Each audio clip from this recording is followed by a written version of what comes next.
쐐기에 대해서 알아보도록 하겠습니다.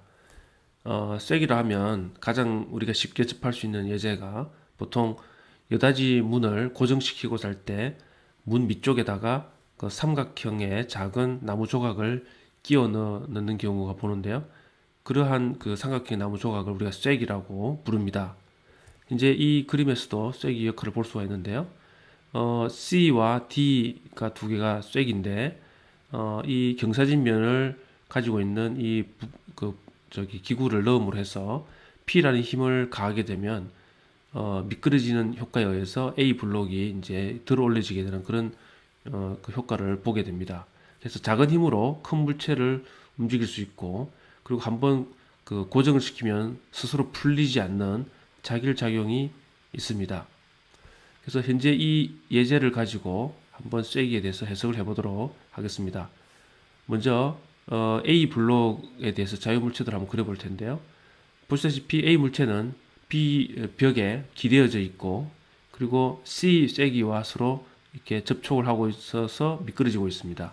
그래서 A 블록을 가지고 자유물체들을 그려보면 자중이 있을 테고, 그리고 벽면에서는 수직 항력이 있고, 그리고 블록은 위로 올라가려고 하니까 방해하는 마찰력이 아랫방향을 작용하는데, 이때 마찰력 크기는 µs n1으로서 정지마찰력 최대값을 가지게 되어 있습니다. 그 이유는 뭐냐면 이 현재의 문제에서 이 블록이 움직이기 바로 직전 상태의 값을 이제 계산을 하기 때문에 움직이기 시작하는 직전에서 마찰력은 최대값이 됩니다. 그래서 그 값이 이렇게 되죠. 그리고 바닥면에서 C와 접촉을 하고 있는데 이 부분에 당연히 C 블록에 의한 수직 항력 N2가 있을 거고요.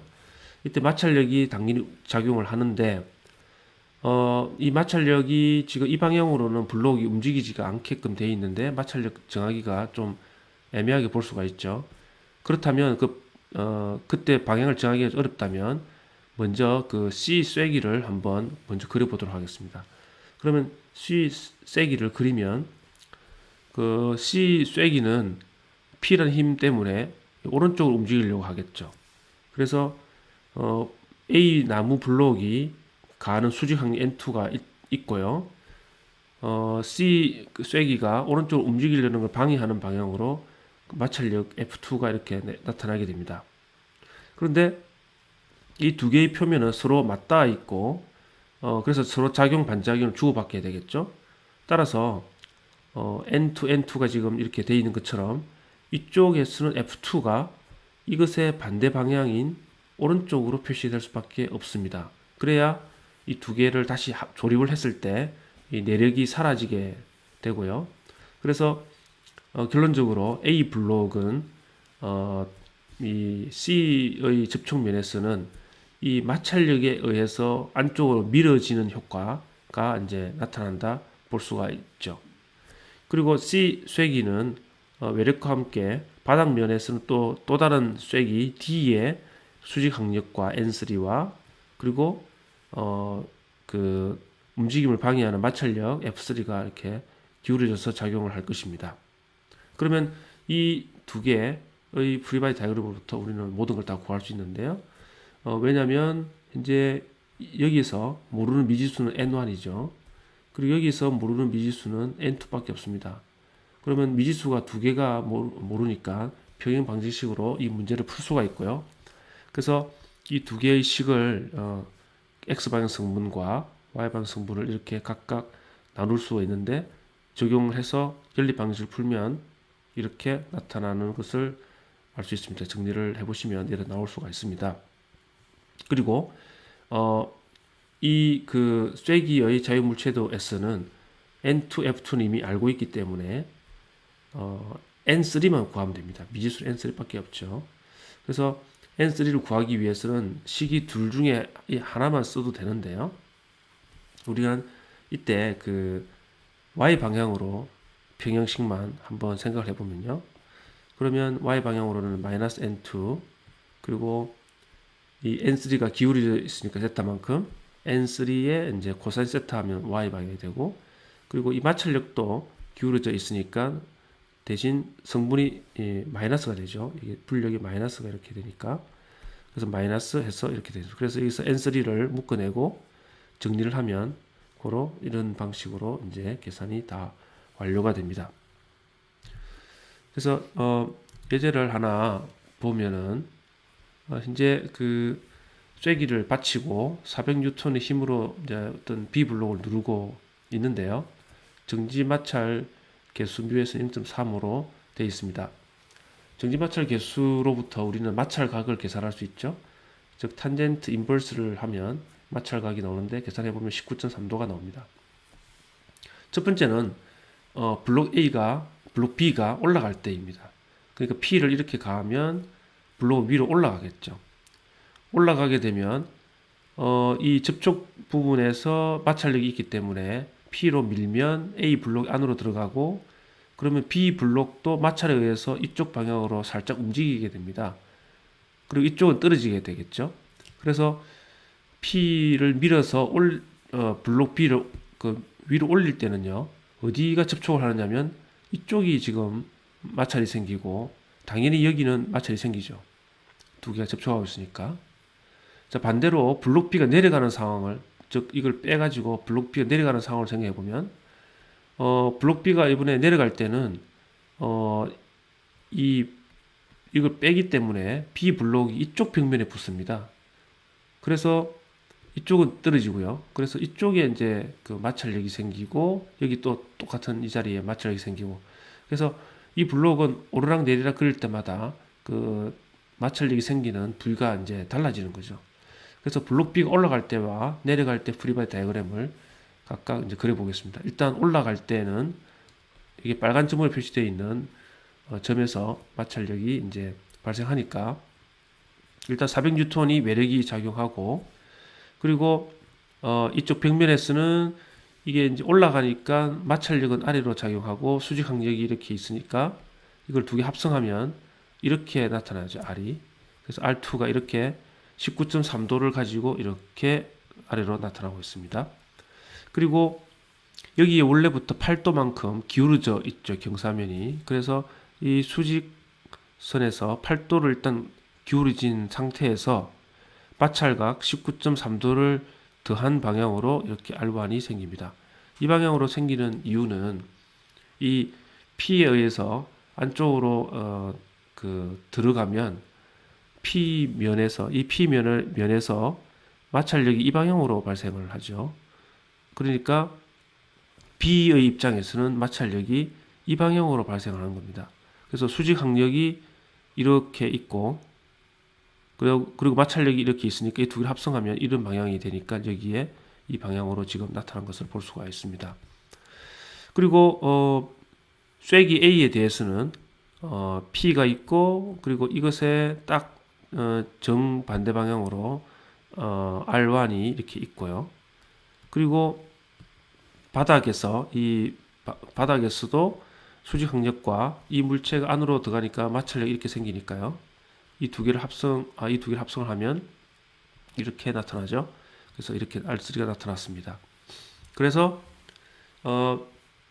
세 개의 힘이 작용했기 때문에 이 세 개의 힘이 이제 평형 상태를 이루게 된다면 닫힌 다각형, 삼각형이 되어야 되겠죠. 그래서 400N에 R1에 R2 이렇게 하면 이제 그 삼각형이 나오니까 기하학적 관계로 이제 모든 걸 구할 수가 있게 되고요. 이 경우도 세 개의 힘이니까 닫힌 삼각형이 되어야 됩니다. 그래서 P 그리고 R1 R3 이렇게 해가지고 이 각도가 다 나와 있으니까 표시를 쭉 해주면 삼각형의 비례 이제 관계에 의해서 모든 것을 계산할 수 있게 되겠습니다. 그래서 여기 지금 사인 법칙으로 지금 구한 걸 볼 수가 있습니다. 자, 블록 B가 내려갈 때를 프리바디 다이어그램을 보면 단지 마찰의 방향이 바뀌니까 달라집니다. 400N이 있고 이쪽에는 지금 이제 이번에는 이쪽 두 군데에서 마찰이 발생하니까요. 그리고 블록은 내려가고 있기 때문에 마찰의 방향은 위쪽이 되죠. 그래서 R2가 이렇게 기울어지게 됩니다. 그리고 R1도 마찰력의 방향이 반대가 되기 때문에 이쪽과는 반대로 이렇게 지금 작용을 하게 되고 이 세 가지를 합쳐서 그 삼각형을 만들었습니다. 그리고 블록 쐐기 A에 대해서는 R1을 그대로 적용하고 바닥은 이번에 빠지니까 마찰력이 이제 이렇게 작용하죠. 이렇게 작용하고 수직 항력이 이렇게 있으니까 합치면 이렇게 나타납니다. 그래서 이렇게 방향이 또 바뀐 것을 이제 이쪽과 비교해 바뀐 걸 볼 수가 있고요. 그래서 이것을 또 폐다각형이 만들어지고 사인 법칙에 의해서 이제 계산이 되니까 요거는 이제 예제를 직접 가지고 하나하나 풀어보면 답을 금방 구할 수 있는 것을 알 수가 있습니다. 이번에는 사각 나사에 대해서 한번 알아보도록 하겠습니다. 그 사각 나사는 그 말 그대로 나사산이 이제 삼각형이 아니고 사각으로 이렇게 된 나사산이라고 이제 생각을 하시면 되는데요. 이 사각 나사는 큰 힘을 발휘하는 요소에 자주 사용이 됩니다. 예를 들면 잭이라든지 프레스라든지 이런데 기기에 주로 많이 사용이 되는데요. 이 나사산 부위를 여기 지금 하나의 스크류하고 베이스가 결합되어 있는 관계를 보여주고 있는데요. 이 문제에서는 지금 그 캡 쪽에 하중 W가 지금 가해지고 있고, 그리고 손잡이를 이렇게 길이가 A인 손잡이를 내서 P라는 힘으로 토크를 가해주고 있습니다. 모멘트를 가해주고 있고요. 즉 돌리는 거죠. 돌리게 되면 이제 사각 나사를 따라서 그 나사가 오르락 내리락 그릴 수 있게 되겠죠. 이때 그 나사의 그 반지름은 R로 지금 표시가 되어 있습니다. 그러면 이 나사가 이 베이스의 앞나사를 따라서 이렇게 그 회전을 시키면 경사면을 따라서 내려가게 되는데요. 가령 이렇게 되어 있으면 이제 앞나사, 수나사가 이제 이렇게 한 바퀴를 돌게 돼 있죠. 이렇게 돌게 되어서 이제 올라가는데요. 올라가는데 이 한 바퀴를 이렇게 도는 과정을 만약에 우리가 펼쳐서 표현을 하면 한 바퀴를 돌면서 나사산의 높이는 점점 높아지는 방향으로 이렇게 되어 있을 겁니다. 그래서 그거를 펼치면은 이렇게 그 삼각형이 나오게 됩니다. 즉 가로는 2파이 r, 그러니까 이 r이 이제 이 나사의 그 반지름이니까요. 이걸 한 바퀴를 돌린 이제 원주 길이가 되죠. 원주 길이를 한 바퀴를 이렇게 돌면 높이가 이제 L만큼 바뀌는데요. 이렇게 바뀌기 때문에 나사인 것이죠. 그래서 이때 그 한 바퀴 돌 때 올라가는 이 L을 우리가 리드라고 합니다. 나사의 리드라고 하고, 이런 삼각형의 이 각을 리드 각이라고 합니다. 그래서 리드 각은 이제 2파이 R과 L로 이제 구할 수가 있습니다. 그리고 여기서 이렇게 힘을 주고 누르는 W는 바로 이 나사가 그 앞나사에다가 지금 가해주는 힘이 되기 때문에 이 W가 이쪽에 지금 스크류에 지금 작용하는 걸로 이렇게 표시가 되어 있습니다. 그래서 스크류는 이제 경사면을 따라서 움직이는 것으로, 그리고 베이스는 이제 경사면으로 이제 표현을 할 수가 있는 것이죠. 그래서 이걸 가지고 해석을 해보도록 하겠습니다. 먼저 W는 주어져 있고요. 우리가 이 나사를 돌리는데 쓰이는 이제 힘이 있는데요. 그러니까 이 스크류를 어떻게든 경사면을 따라서 이렇게 움직이든 움직이게 되는데요. 그 움직임을 일으키는 것이 바로 이 손잡이에서 P라는 힘으로 돌리는 모멘트가 바로 그 역할을 합니다. 그래서 이 P라는 힘을 가했을 때 이 스크류에 작용하는 수평 방향의 힘을 Q라고 하면 이 Q가 얼마가 되는지 계산을 할 수가 있는데요. 바로 모멘트 평형에 따라서 팔 길이가 A니까 그 스크류에 작용하는 모멘트는 PA가 되겠습니다. 이 PA가 이 스크류에서는 그 반지름 R을 가지고 그 R에서 이제 그 Q라는 힘이 가해지는 모멘트로 변환이 되거든요. 그래서 Q 곱하기 그 팔 길이인 R과 같아야 된다. 즉 손잡이를 돌릴 때 가해지 모멘트가 나사산에 가해지는 모멘트와 같아야 된다 하고 이렇게 식을 두면은 이때 그 W의 그 스크류에 가해지는 Q를 이렇게 쉽게 계산할 수가 있습니다. 자, 그러면 일단은 그 나사산을 돌려서 나사를 위로 올린다고 생각해 봅시다. 스크류를 위로 올린다 생각하면, 즉 업월드 위로 올린다 생각하면 Q가 당연히 이 방향으로 밀어야 되겠죠. 그래야 이 그 스크류가 위로 이렇게 올라갈 테니까요. 그래서 이 관계에서 자중이 W가 있고요. 누르는 힘이 있고, Q가 지금 R분의 A 곱하기 P가 있고요. 그리고 올라가니까 마찰력이 이렇게 작용하고 수직항력이 이렇게 있으니까, 수직항력이 이렇게 있으니까 이거를 합성하면 이 방향에 어떤 그 힘이 발생을 합니다. 이때 경사 각도가, 리드 각도가 세타니까 이 수직선에서 세타만큼 그 수직선이 나오고요. 거기서 마찰각 파이 S만큼 각도가 돌아간 곳에 우리가 그 마찰력을 우리가 표시를 할 수가 있죠. 그러면 이 세 개의 힘, 이 힘과 이 힘이 서로 그 평행관계에 있어야 되기 때문에 그 닫힌 삼각형이 되어야 합니다.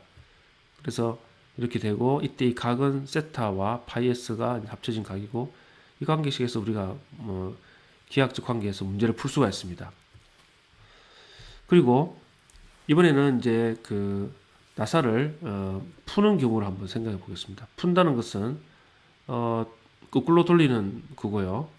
P를 이제 이 방향으로 돌리는 거고, 그러면 이제 Q는 경사를 내려가게끔 이렇게 수평으로 작용을 하는 케이스가 되겠죠. 그런데 이때 그 파이 S 마찰각이 원래 경사 리드 각보다도 크다고 한번 생각해 보겠습니다. 즉 파이 S가 세타보다도 큰 경우에는 이렇게 지금 나타나죠.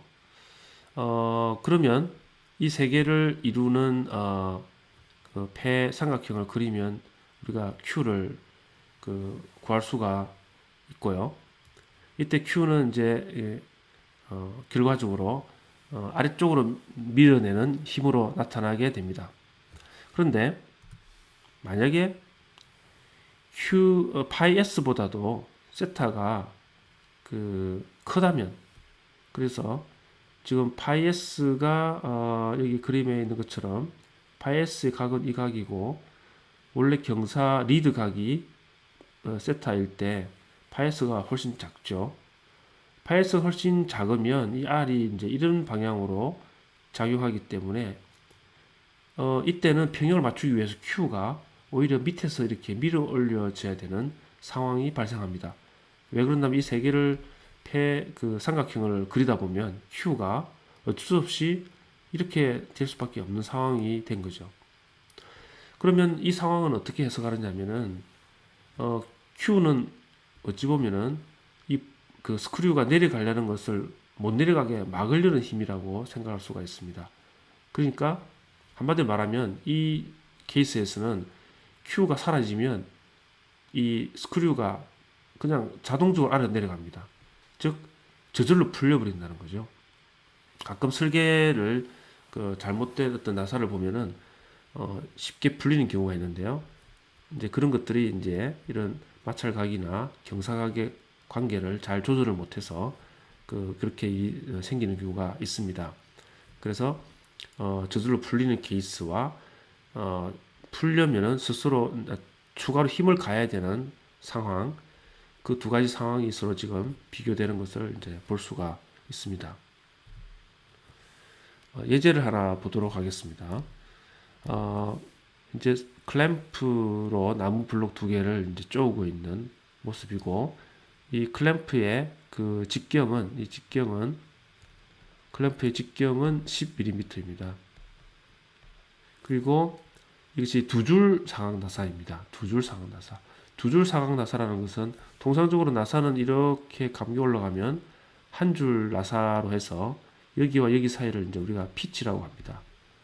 근데 두 줄 나사는 두 개의 선이 같이 이렇게 나란히 이렇게 꼬이면서 올라갑니다. 이렇게 올라가는 식으로 구성이 있는 거를 우리가 두 줄 사각 나사라고 하는데요.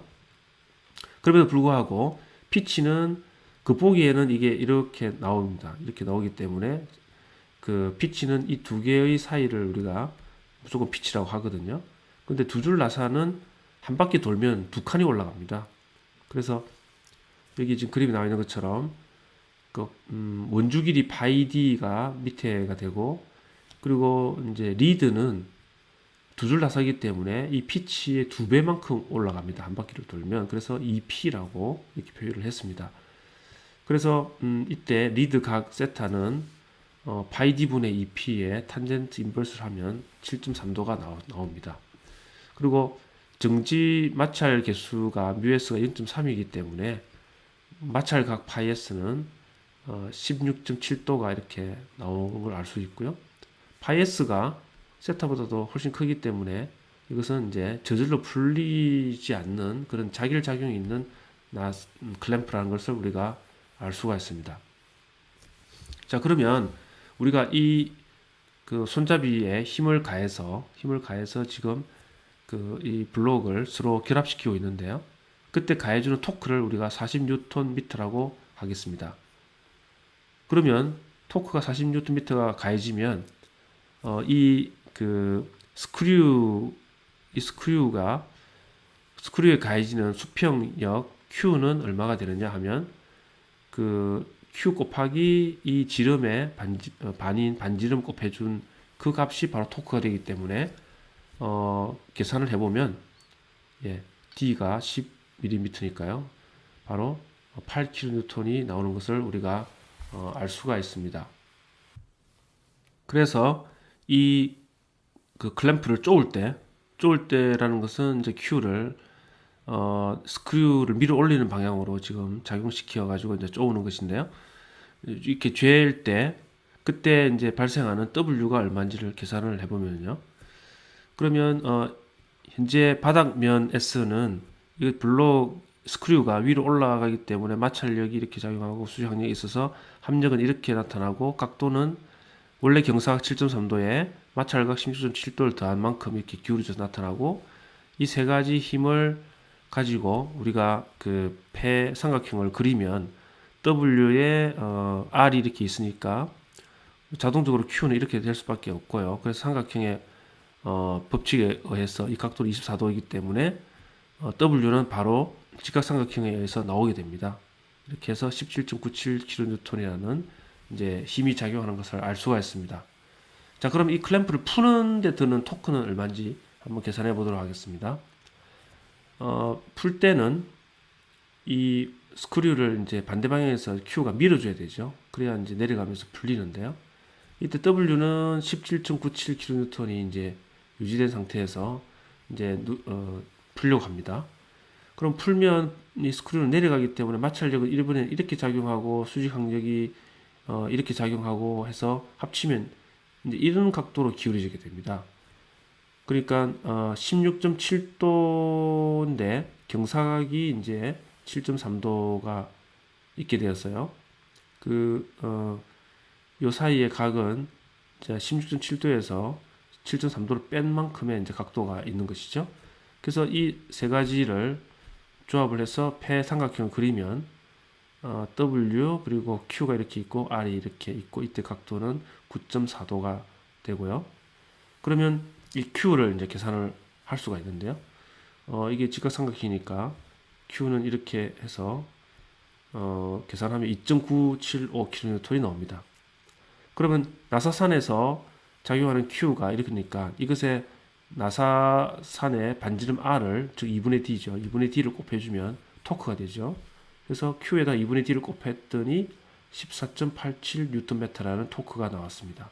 그러니까 풀 때 드는 이제 토크는 이 정도 토크가 있으면 이 스크류는 풀린다는 것을 알 수가 있습니다.